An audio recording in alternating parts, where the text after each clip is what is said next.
Well, the housing correction market, it is here. I'm not even allowed in this neighborhood, and I wouldn't want to go in there. If you knew what's happening to those prices, you'd be running for the hills. Let's go. One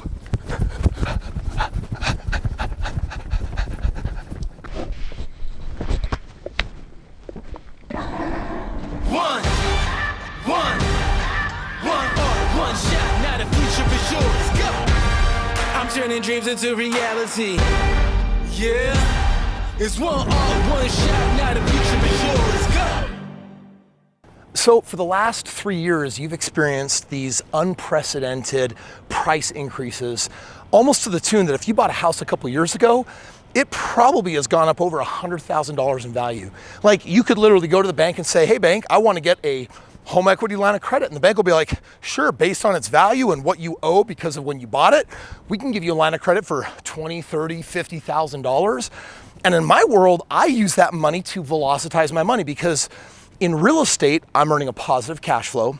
I'm getting the tax write-off. My money is growing tax-free. But then on top of that, I'm accessing some of that money. Guess what I'm doing? I'm either buying more real estate, or I'm buying a franchise, or I'm buying a business. I'm creating more wealth. But does all of that stop when the market slows down, freezes, or maybe even goes down in value? And when that happens, all of a sudden, does it become scary to velocitize your money? Do you become worried about what's gonna happen to your house? Are you worried that the market's gonna fall out and that the big real estate housing bust is finally here? Today we're gonna cover all that. I'm gonna help you understand likely what's gonna happen in our real estate economy, what's gonna happen to prices, and it starts by just understanding what's come out. There's a lot of data, let's review. So bottom line, the housing correction, it's already here. Should you feel caution or should you throw it into the wind? Fortune magazine came out and said that home sales are already starting to fall. Now, this is not the same thing as house prices, but home sales basically means, hey, we've had a lot of homes selling. Is that trend continuing? Is it speeding up? Is it slowing down? The real estate data from April and May shows that the US housing market is softening. New home sales fell by 19% to their lowest level since April 2020. Redfin also reports that 19% of home listings cut their price over the past month. So we're actually seeing a little bit of both. We're seeing definitely that not as many homes are selling in the market right now.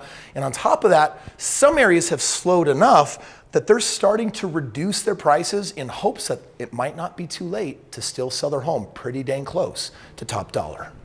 So in a moment, we're gonna talk about which markets are being hard hit, which ones are actually going in the opposite direction and doing well.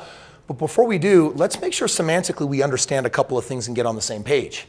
A market correction does not mean a real estate and stock market correction.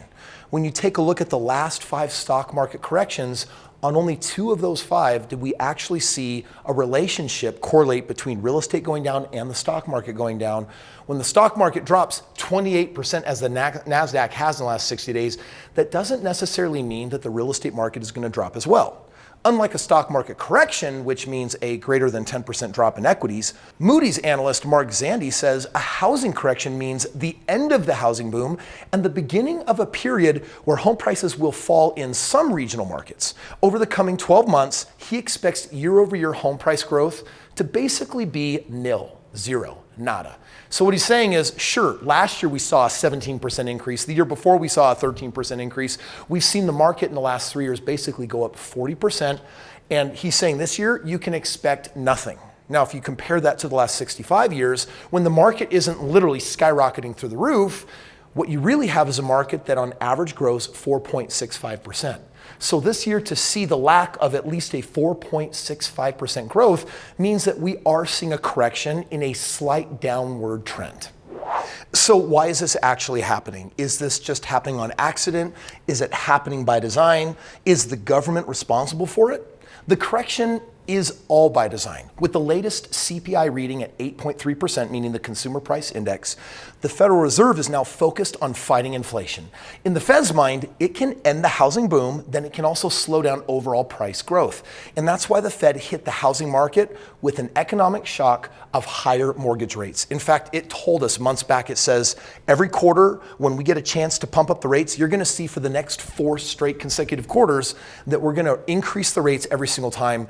And And as of a week and a half ago, when the second rate increase hit, they increased basis points by almost a full percent. So guess what? They're being true to their word, and that's exactly what they're doing right now. They're basically saying if we can slow the mayhem on people driving up the prices higher and higher and higher by increasing the rates, we can basically slow down the housing market. And if we slow that down, we're hoping that we'll slow everything else down. And I give you the poster child of inflation. In a recent article, Biden was asked, hey, do you think maybe we're experiencing inflation because you authorized the printing of trillions of dollars, as in $4 trillion in less than a 6-month time frame? And you know what he said? He said, that's a bizarre theory. It, of course, can't be that. It's not me. It's not my policy. I want to get reelected. This is about the war in Ukraine with Russia. This is about, post-pandemic supply chain stuff, which, of course, makes lots of sense. Now, you've heard the adage in real estate that it's about location, location, location, and that adage is just as true when you take in this fact. Real estate is always local. So you have to understand that this information, these news articles, are not about what is happening nationwide. This is happening in certain areas. While news like this may be frightening for potential real estate investors, real estate isn't like stocks. There is no centralized housing market. And not only is every regional market different, there are always inefficiencies and deals to be found in every local market. So I want to talk about which markets are being hurt negatively, which ones are being impacted positively, because I need you to know something. The last time the real estate market didn't just ease or soften, it crashed. I'm talking 2008. It happened mid-October. I was signing on a house. I remember the day that it happened, because to buy that house, my rate jumped from like 6% to like 16%. It was wild. I'll never forget it. Everyone thought then that it would be the worst of times to invest in real estate. 5 years later and thousands of transacted homes later, I helped my investors clear over $100 million in profits. Real estate investors, make sure you are a subscriber on this channel, because I promise you, even if the market softens, even if the market crashes beyond what I'm about to tell you, I've got news for you. This is the best of times. Because the best of times is now. Let's talk about the worst places, the worst markets. Zandy says that extremely overvalued housing markets like Boise and Phoenix are the highest risk of falling home prices over the coming year. So are numerous markets throughout the Mountain West, like Southwest, Old South, Carolinas, Texas. In other words, if you live in a market where you've seen an incredible boom beyond the national average, those are the markets that are at the greatest risk for a correction. On the other hand, there are certainly markets that you want to definitely be an investor in.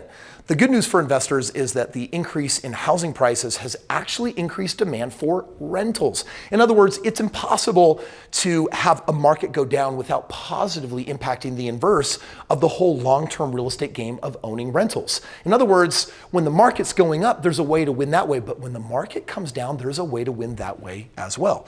Despite widespread overvaluation, there are still markets, though, that are both growth and cash flow potential markets. Overall, underlying market fundamentals haven't changed despite fluctuating interest rates. In fact, there's a number of different markets, 5 in particular, that I'm super bullish in, because when the median increased and you saw that we went from like, oh wow, the national median home price is $260,000. Oh no, now it's $300,000. Oh no, it's $400,000. Oh no, it's approaching $500,000. Well, that's with the market growing at 13% and 17% and basically having a 40% increase. But you see, I don't treat that like the national median as it should be. I instead track it as the real national median only growing, just like over the last 65 years, as an average of 4.65%, which means I've been buying real estate in the top 5 markets where I'm still buying below what the median should be. So my average purchase price has been $200,000, $250,000, not $350,000 and $500,000. Hands down, it is the best time to be a real estate investor. And if you're brand new, let me show you the coolest way of getting in the game. I have 200 experts that go into the top 5 markets. We set up boots on the ground and we transact thousands of homes. To date, I've transacted over 6,000 different deals, and they all look and feel and act the same. And that means that our ROIs have held up really consistent, whether the market is going up or whether the market is going down. In fact, on my last $1 billion that I've transacted, we've been averaging over a 30% annual return. That means that your money is doubling like every 3 years, every 2.5 years, which is very different than the stock market where your money often doubles in only every 12 or 15 years. In one scenario, you'll never be financially free, and in real estate, you can literally make millions of dollars during your working life. If you want to learn how to access some of that action, I'll give you an in. You could actually partner with me. My team would do all of the work. We would split profits 50-50. If you got some money sitting in a 401k or an IRA or even equity in a property or savings, and you're looking for an intelligent way to deploy it right now where you can get the highest returns in the market, there is a link below for you to learn about partnering with me. And so if you click that link, it's going to teach you about how I structure my partnerships, why they're so popular, what my track record is over my last several thousand homes. And most importantly, if you want a financial future that you can really believe in, you want to leave something to the next generation, you know you need to retire at least a multi-millionaire with a portfolio that keeps on growing, click that link. Let me show you how. But Kris, I don't got any money. Like, how do you expect me to get in the game? I don't have 401ks, IRAs. I don't have equity in a home. Or if I do, I don't think it's probably enough. So I'm screwed, right?